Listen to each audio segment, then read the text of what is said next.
Hello student, कैसे हैं आप सब। और स्वागत करता हूँ आपका फिर से एक बार कपिल तिवारी क्लासेस में। जो कि लास्ट टाइम हमारा जो वीडियोस था वो क्लास 11 के बारे में था और मैंने आपसे वादा भी किया था कि अब हमारे वीडियोस कंटिन्यू होंगे। तो इसी क्रम में आज हम क्लास 12 के एक इम्पॉर्टेंट टॉपिक जिसका नाम है रेक्टिफायर, जो कि क्लास 12 के हिसाब से और पेपर पॉइंट ऑफ व्यू के हिसाब से देखा जाए तो काफ़ी इम्पोर्टेंट टॉपिक है। हालांकि ये जो चैप्टर 14 है उसका एक इम्पोर्टेंट टॉपिक है। अगर आप बुक में सर्च करें तो चैप्टर 14 सेमीकंडक्टर वाला यानी इलेक्ट्रॉनिक का एक टॉपिक है। और वीडियोस जो कि हमारे अभी फर्स्ट चैप्टर कंप्लीट हुए हैं, आगे भी सेकेंड चैप्टर के हिसाब से हम चालू करेंगे। फिर भी बच्चों की कुछ डिमांड थी, इसलिए हम इस टॉपिक पर वीडियो बनाने जा रहे हैं। आई होप आपको ये आप इसे पेशेंसली देखेंगे और समझेंगे कि रेक्टिफायर क्या होता है और कैसे काम करता है। तो चलिए स्टार्ट करते हैं। रेक्टिफायर, जैसा कि आपने अगर नाम सुना हो तो प्रोबेबली रेक्टिफायर का नाम बहुत कम लोग ही सुनते हैं। हालांकि रेजिस्टेंस जानते हैं पर रेक्टिफायर बहुत कम ही जानते हैं। रेक्टिफायर अगर आप मैं बात करूं तो जब भी कभी आप अगर कोई इलेक्ट्रॉनिक शॉप में जाएं तो और वहाँ पूछें तो आपको समझ में आएगा रेक्टिफायर दिखता कैसे है। और अगर आप टेस्ट करें गूगल टेस्ट पे तो रेक्टिफायर का इमेज देख सकते हैं, तब आपको समझ में आएगा कि रेक्टिफायर करता क्या है। और मैं बात करूँ रेक्टिफायर, तो ये एक ऐसा डिवाइस होता है जो प्रोबेबली करता क्या है, एसी करंट को या एसी वोल्टेज को डीसी वोल्टेज में करना होता है। यानी आप कह सकते हैं कि हाई वोल्टेज जो होता है हमारा एसी, उसको लो वोल्टेज डीसी में कन्वर्ट करता है। प्रोबेबली होता क्या है कि कई बार ऐसा होता है कि कुछ डिवाइसेस जो हल्के करंट या डीसी वोल्टेज पे काम करते हैं, ऐसे डिवाइस को चलाने के लिए हम डायरेक्ट एसी सप्लाई भी दे सकते हैं। अतः एसी और डीसी के बीच में एक ऐसा छोटा सा डिवाइस होता है जो एक इनके बीच का मीडिएटर होता है जो एसी को डीसी में कन्वर्ट करता है। ठीक है, तो ऐसे जगह हम डीसी रेक्टिफायर लगा के उस हाई एसी वोल्टेज को लो डीसी वोल्टेज में यानी जो है एसी वोल्टेज को डीसी वोल्टेज में कन्वर्ट करते हैं।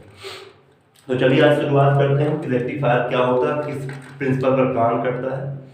तो सबसे पहले मैं बता दूं कि आपका रेक्टिफायर जो है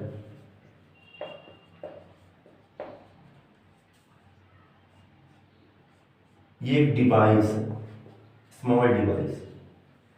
और इसका जो प्रोसेस होता है, वर्किंग प्रोसेस, वो एक प्रिंसिपल पर काम करता है, एक प्रोसेस पर काम करता है जिसका नाम क्या, एसी वोल्टेज को डीसी वोल्टेज में कन्वर्ट करना।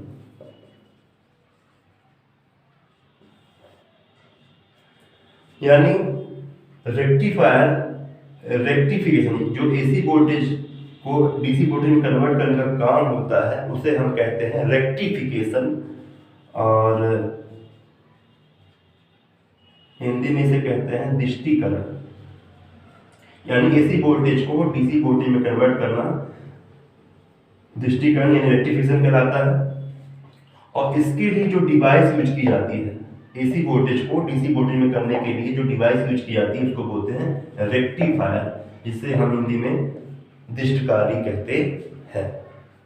ठीक है, अब बात ये कर लें कि आखिर ये किस हिसाब से मतलब क्यों लगाया जाता है। जैसा कि मैंने आपको बताया कि ऐसे डिवाइस होते हैं जो डायरेक्ट एसी करंट को सपोर्ट नहीं करते, जो डीसी करंट से या डीसी वोल्टेज से चलते हैं। लेकिन हमारे घरों में एसी वोल्टेज होता है, एसी करंट सप्लाई होता है। तो डिवाइस में ही जो आपके संयंत्र होते हैं, यंत्र होते हैं, मशीन होते हैं, उनमें ही आपका छोटा सा डिवाइस लगाया जाता है। नॉर्मली अगर आप इसे देखें तो एक सिंपल से डायोड का ही पार्ट है, और आप इसे देखें तो सिंपल ये आपका इस डिजाइन में दिखता है। आप इमेज में देख सकते हैं कि ये किस तरह दिखता है। प्रोबेबली जो होता है ये डायोड के रूप में होता है, जो टू टर्मिनल डिवाइस के रूप में होता है। अगर इसको मिक्स करके देखें तो और अलग अलग तरीके से दिखता है। ठीक है, तो आइए हम बात कर लें इसके डिफिनीशन की। तो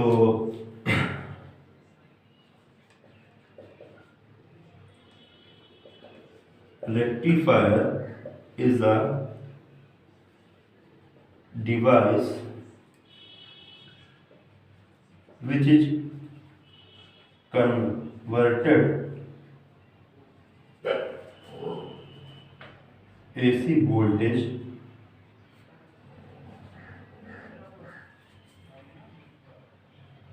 to DC voltage, यानी दृष्टिकारी वह युक्ति होती है जो प्रत्यावर्ती विभव को दिष्ट विभव में बदलने का कार्य करती है। आई होप आप समझ गए होंगे बहुत अच्छे तरीके से। अब हम आगे बढ़ते हैं और बात करते हैं कि जो रेक्टिफायर होता है वो कितने प्रकार का होता है, वो किस तरीके से काम करता है। ठीक है, तो आगे हम बढ़ते हैं।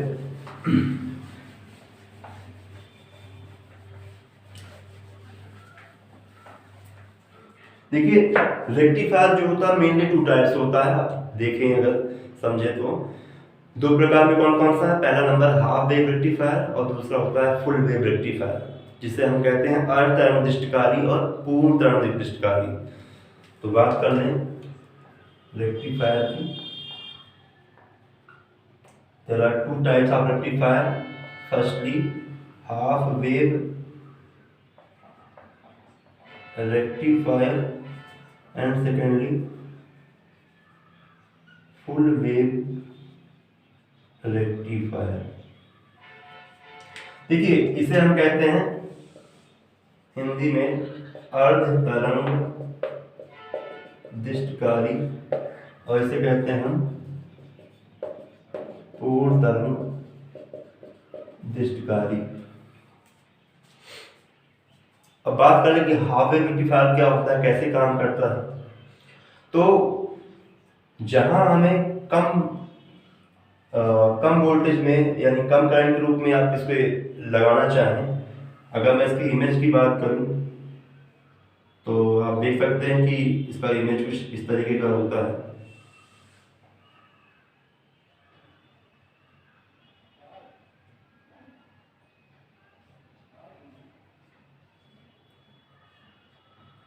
इसके बीच में ट्रांसफार्मर लगाए जाते हैं जो डीसी ट्रांसफार्मर में होता है। डीसी ट्रांसफार्मर भी आप जानते होंगे, प्राइमरी लूप होता है फर्स्ट कुंडली, इसके साथ लगाते हैं first diode PN junction diode, जिसका सेकंड कॉइल लगा होता है और साथ में लगाते हैं हम एक इनके बीच लोड रेजिस्टेंस, जिसे हम कहते हैं आरएल। ठीक है, ये आपका पीएन जंक्शन डायोड होता है। L1 L2 और आगे इससे मिलेगा हमें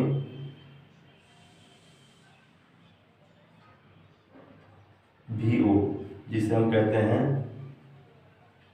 आउटपुट डीसी वोल्टेज। कि जो VO क्या है, output AC voltage, DC voltage, और जो हम देंगे यहाँ पास वो होगा V इन यानी इनपुट एसी वोल्टेज। ओके, यानी हम देंगे क्या, एसी वोल्टेज, और हमें रिजल्ट के रूप में क्या मिलेगा, डीसी वोल्टेज। अब बात ये कर लें कि हाफ वेव रेक्टिफायर कैसे काम करता है। तो हाफ वेव रेक्टिफायर जो है इसके दो साइकिल में डिवाइड करते हैं। फर्स्ट हाफ साइकिल में क्या होता है, ये फॉरवर्ड बायस में होता है। फॉरवर्ड बायस का मतलब होता है कि जब डायोड पीएन जंक्शन डायोड को आप पी को पॉजिटिव टर्मिनल से और बैटरी के एन को नेगेटिव टर्मिनल से जोड़ते हैं, पी को पॉजिटिव से और एन को नेगेटिव से, तो ये फॉरवर्ड बायस रहता है। तो फर्स्ट हाफ साइकिल में ये आपका पीएन जंक्शन डायोड जो होता है फॉरवर्ड बायस में होता है और इससे होकर करंट फ्लो होता है, इससे आगे जाकर करंट फ्लो होता है जो लोड रेजिस्टेंस से आगे बढ़ता है और फाइनल हमें डीसी वोल्टेज के रूप में प्राप्त होता है। तो इसके दो साइकिल होते हैं। फर्स्ट हाफ साइकिल में पीएन जंक्शन डायोड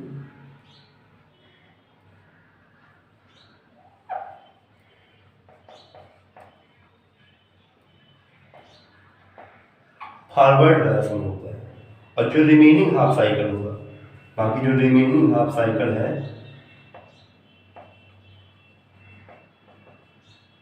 इसमें क्या होगा, रिवर्स बायस होगा। अब देखिए फॉरवर्ड बायस और रिवर्स बायस होते क्या है। फॉरवर्ड बायस जैसे मैंने बताया कि पीएन जंक्शन डायोड जुड़ता है पी पॉजिटिव से और एन नेगेटिव से जुड़ता है, ठीक है। और इस कंडीशन पे क्या होते हैं, करंट फ्लो होते हैं, यानी जो जंक्शन डायोड है उससे करंट आगे फ्लो होता है। लेकिन अगर जो रिमेनिंग हाफ साइकिल की बात कर रहे हैं जिसमें आपका ये क्या होता है, रिवर्स बायस में होता है। रिवर्स मतलब होता है पश्चावृत्ति और फॉरवर्ड होता है अग्रवृत्ति। तो जब ये रिवर्स बायस में होता है तो पी को आप उल्टा जोड़ते हैं, पी को निगेटिव से और एन को पॉजिटिव से, रिवर्स मतलब उसी का उल्टा। तो आपको बताया गया कि जब फॉरवर्ड बायस में अगर करंट फ्लो होता है तो रिवर्स में क्या होगा, रिवर्स में करंट फ्लो नहीं होता है। तो यही काम करता है आपका हाफ वेव रेक्टिफायर कि ये प्राइमरी कंडीशन पे यानी फर्स्ट हाफ साइकिल में प्रथम अर्ध चक्र में ये फॉरवर्ड बायस कंडीशन में होता है। तो जो भी इसको करंट मिलता है स्टार्टिंग में उसको आगे कुछ पास करता है और कुछ आधे टाइम के बाद वो करंट को रोक देता है, क्योंकि हम उसी डायोड को रिवर्स में कर देते हैं, पश्चात आवृत्ति में करते हैं, ठीक है। तो इस तरह से इसका वर्किंग प्रिंसिपल है। अगर मैं इसकी ग्राफ की बात कर लूँ तो ग्राफ है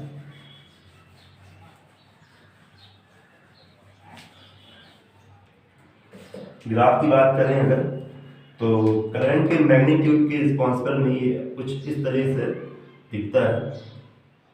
क्योंकि आपको पता है कि जो इनिशियल करंट है वो आपका एसी है, ये प्लस वेरिएट करेगा ऊपर की ओर, ये माइनस वेरिएट करेगा नीचे की ओर। और अगर मैं इसे दिखाऊं तो ग्राफ में ये ऊपर नीचे के हिसाब से पहले बढ़ेगा फिर घटेगा,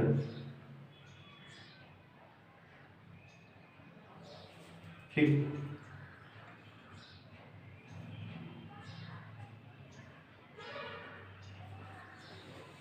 तो आप देख पाएंगे ये स्टार्टिंग में कुछ इस तरह से, क्योंकि हमारा करंट कैसा अल्टरनेटिंग है तो इसमें ग्राफ के हिसाब से आपका बढ़ेगा भी और घटेगा भी।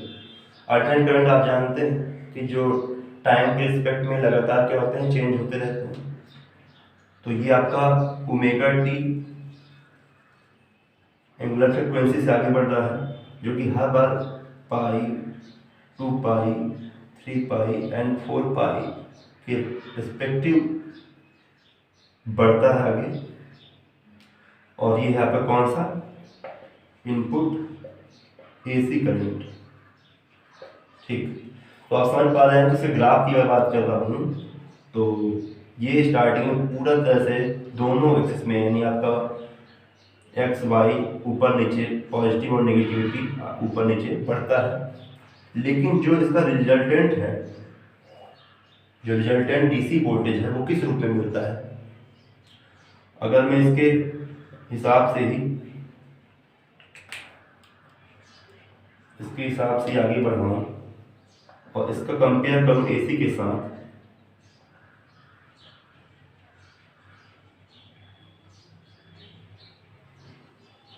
तो हमें देखने को मिलेगा क्या कि ये हाफ साइकिल में करंट को फ्लो करता है जैसे मैंने बताया, और रिमेनिंग हाफ साइकिल में नहीं करता। तो सेम अगर देखा जाए, ये V है, वोल्टेज का ग्राफ दिखाई दे रहा है आपको।